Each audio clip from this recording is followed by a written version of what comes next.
Bonsoir tout le monde, ici Monsieur Cacahuète et Zou. ce soir nous sommes lundi 24 septembre 2018, il est 22h22 et ce soir c'était The Glut qui avait choisi le DVD et il s'agissait de Robot Supremacy, un film de John Wright. Le nom d'origine est Robot Overlord et ça vient du Royaume-Uni, un film britannique qui est sorti en 2014. On l'avait acheté neuf à Noz il y a quelques temps. Peut-être il y a un an, je pense qu'on avait acheté, ça devait être l'année dernière. Donc voilà, donc il y a le fourreau, il y a le boîtier, c'est la même chose au niveau des images, ça change pas. Alors, j'ai quelques trucs à dire sur ce film, mais on va déjà étudier donc les informations qu'il nous donne. Donc voici le recto. Alors, entre Transformers et Doctor Who, un film incontournable. Donc là, c'est une citation du Sunday Express. Alors, le film est intéressant. Il n'est pas mauvais, il n'est pas extraordinaire non plus, mais il y a exagération. Transformers, pourquoi? Parce qu'il y a des robots, qu'à des moments ils peuvent bouger et se modifier. C'est un peu light pour du Transformer. Et Doctor Who, je vois vraiment pas le rapport. Alors après, on a au niveau des acteurs Ben Kingsley, Gillian Anderson, Callum McAuliffe. Alors Ben Kingsley, je crois que j'ai déjà vu ce nom quelque part, mais je sais plus sur quoi. Est-ce que c'est pas quelqu'un qui joue dans la trilogie de Labyrinthe, peut-être? Je sais pas. Callum McAuliffe, je vois pas qui c'est. Oui, non, mais parmi les acteurs, ce qu'il a fait d'autre, c'est surtout. Ah, t'es sur les fiches Wikipédia, parce que moi c'est surtout le nom qui a retenu surtout mon attention, c'est Gillian Anderson. D'accord. Donc moi je disais le nom que j'ai retenu surtout c'est Gillian Anderson qui incarnait l'agent Scully dans X-Files. Je l'aimais beaucoup dans cette série-là. Après elle a fait aussi quelques films, mais je connais pas ses filmographies, j'ai pas vraiment vu les films dans lesquels elle a joué. Un film de John Wright, je crois que ce nom dit quelque chose, on a peut-être déjà vu des films de lui, donc je sais pas. Alors on a d'autres citations, alors là nous sommes vraiment dans la lignée des productions Spielberg, donc là c'est Sci-Fi Universe qui marque ça. Là il y a clairement exagération, faut pas non plus déconner. On a une autre citation du Guardian, donc The Guardian, rapide, séduisant et original, voilà c'est déjà plus crédible. Encore une citation, cette fois-ci de Daily Express, une aventure science-fiction qui combine un spectacle excitant et beaucoup de cœur. Oui, là ça paraît crédible aussi. Alors, le synopsis. Des robots venus d'une autre planète ont envahi la Terre et imposé un système dictatorial. Un dispositif électronique sophistiqué leur permet de contrôler le comportement de chaque être humain. D'une certaine façon, oui. Certains humains employés comme procureurs les aident à sanctionner sévèrement tous les récalcitrants. Je dirais pas procureur. Le jeune Sean et ses amis découvrent un jour comment échapper au contrôle des envahisseurs. La révolte est en marche. Oui, c'est plus ou moins ça le scénario, on va y revenir, mais il y a quand même un petit peu d'exagération dans ce qui est écrit. Une production anglaise à gros budget qui a été l'un des événements cinématographiques de l'année au Royaume-Uni. Un film spectaculaire, intelligent et captivant de bout en bout. Grande-Bretagne, 2014, couleur, 86 minutes, format cinémascope, 16 neuvième, compatible 4 tiers, langue français-anglais, sous-titré français. Donc voilà, rien de plus au niveau du contenu du boîtier en tout cas. Chose dommage que j'appréciais beaucoup dans les cassettes des VHS, mais j'y reviendrai dans une ultérieure vidéo, c'est le fait qu'il y ait des bandes annonces avant de regarder un film. Malheureusement ça se fait de moins en moins dans les DVD et évidemment avec ce DVD là quand on le met on n'a pas de bande annonce. Après dans les options il y a marqué bande annonce mais en singulier, donc je pense que c'est uniquement la bande annonce de ce film en lui-même et donc du coup c'est pas forcément très intéressant. Voilà, ça c'était par rapport au contenu en lui-même, donc on pouvait le voir en VF ou en VOSTFR, donc nous on l'a vu en VF. Alors pour le scénario, donc ça reste assez basique, du scénario classique de science-fiction, un petit peu ce que l'on attend d'un film de série B de science-fiction. Des envahisseurs sont arrivés. Bon, chose originale, cette fois-ci, c'est pas vraiment des extraterrestres, mais des robots extraterrestres. Bon, là, par contre, ils ont décidé de bloquer les humains, c'est-à-dire ils leur ont mis des choses au niveau, c'est plus au niveau de la tempe, c'est ça, hein, ou de l'oreille. Zut. Derrière l'oreille. Derrière l'oreille. Donc, on leur a mis une espèce de truc rond lumineux. Et bon, après ça, c'est vrai que c'est un truc assez classique dans la science-fiction. On a vu ça dans plein de films, de séries B, dans les séries télé, même dans Sliders, il y a un épisode où ça se passe dans un monde carcéral et ils ont une espèce de petit machin électronique qui peut les faire mourir, ou dans Battle Royale qui font s'autodétruire, tout ça. Enfin bon, ça c'est classique.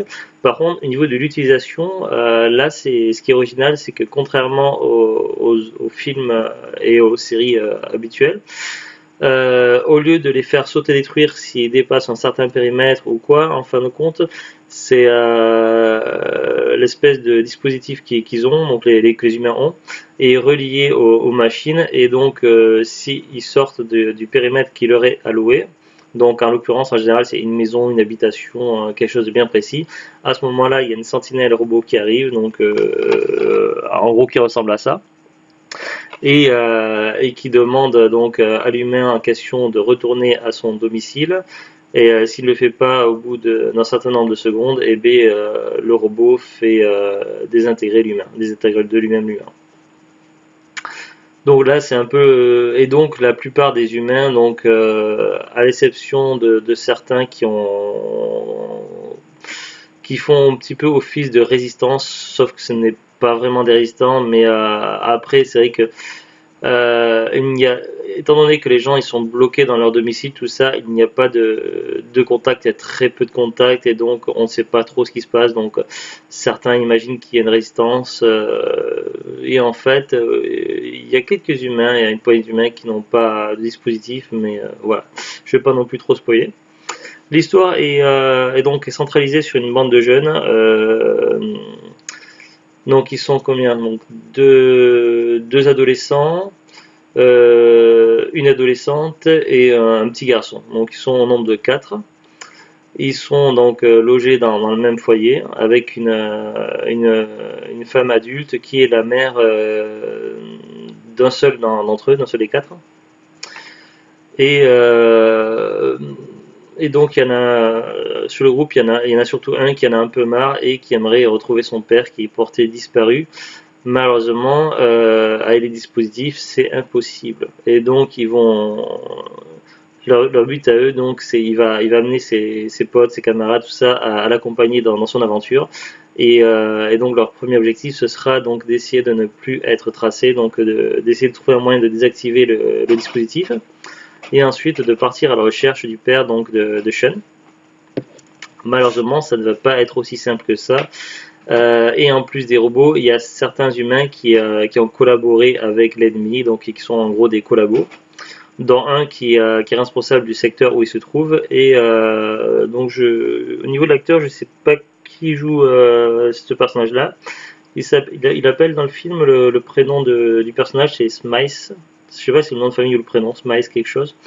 Et ce qui est intéressant à noter, c'est que le doublage VF de ce collabo, en fait, c'est le même doublage que le personnage principal dans la série Dr House. Donc, je sais plus comment il s'appelle, le prénom de Dr House. Non, Hugh Laurie, c'est l'acteur, mais je parle du prénom. Gregory House, voilà.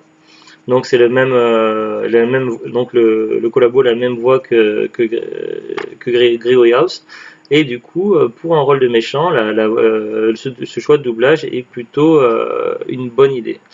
Par contre, je suis mitigé quant au doubleur des autres acteurs, parce que je trouve que ils sont pas mauvais. J'ai déjà vu des doublages qui sont vraiment mauvais, mais ils sont pas super. Je trouve que je sais pas. le choix l'intonation, tout ça, ça va à peu près, mais c'est le choix des doubleurs qui me semble pas très pertinent. Mais après, ce n'est pas grave parce que ça ne gâche pas non plus le film, et en plus de ça, j'aurais pu, enfin, si vous le voyez en VOSTFR, peut-être que les doubleurs enfin, peut-être que les voix sont meilleures à écouter. En tout cas, donc c'est vrai que je m'y perds un peu dans mon explication. Enfin bref, donc bon, du coup les doubleurs VF sont moyens, bon c'est pas extraordinaire. Par contre, ce qui est intéressant, donc le scénario est assez classique, mais ce qui est surprenant, c'est la qualité des effets spéciaux, parce que j'ai vu beaucoup de films de série B de science-fiction avec des effets spéciaux assez médiocres, et bon, c'est vrai que c'est assez classique dans les films à petit budget, mais là franchement je trouve que c'est vraiment pas mal, quoi. Ça vaut le détour, hein, au niveau des effets spéciaux, tout ça. C'est plutôt de bonne qualité, de bonne facture. Le scénario est assez classique, mais avec quelques petits rebondissements, et la faculté d'un des personnages, je ne vais pas dire quoi pour pas spoiler, qui est quand même intéressante, et qui donne envie de voir la suite de l'histoire, voir comment ça va se passer, de quelle manière il va utiliser sa capacité, son pouvoir, afin de lutter contre les robots extraterrestres.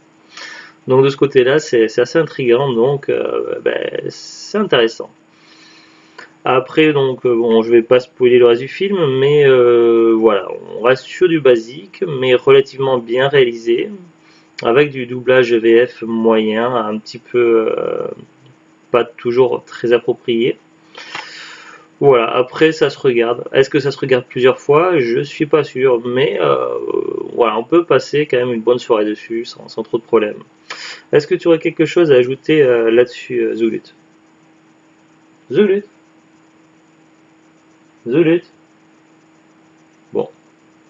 Il y a 2 secondes, elle était encore à l'écoute. Je pense que... Voilà, je suis désolé, mais ça arrive des fois. J'ai peut-être une voix qui aide à s'endormir. Donc voilà, donc le recto. Donc Gillian Anderson qui est ici, là, qui ne joue pas un des personnages principaux, mais que l'on voit relativement souvent dans le film. 2 des 4 personnages principaux ici en premier plan, donc 2 adolescents. Ici, là, dans ce coin-là, ici, c'est un des méchants, donc un des humains qui était dans le camp des collabos, donc le chef des collabos dans les méchants, dans la zone où il se trouve. Et puis, voilà, donc après, le verso. Puis, il n'y a pas grand chose à dire de plus. Je pense pas que ce soit un film qui code beaucoup. J'ai pas regardé sur internet, mais vous devriez pas avoir trop de difficultés à le trouver sur les sites classiques style Amazon, Presse Ministère. Et puis peut-être à cash, pourquoi pas, en brocante. Il y a des chances de retrouver ce film en brocante, je pense. Et puis à savoir que les films à petit budget, des fois à Noz, ils arrivent une année, et puis 6 mois, 1 an ou 2 ans plus tard, ils réapparaissent à Noz. Donc peut-être que ce film réapparaîtra à Noz dans quelques temps, pourquoi pas. Voilà, en tout cas, c'est pas un film extraordinaire, mais qui se regarde, et qui est quand même légèrement supérieur à la moyenne des films de série B, de science-fiction. C'est pas extraordinaire, il y a mieux, c'est sûr, ça vaut pas un blockbuster, mais voilà, ça passe. Voilà, voilà. Sur ce, donc, on se retrouve très prochainement. Donc, on vous dit à bientôt et revoir. Au revoir.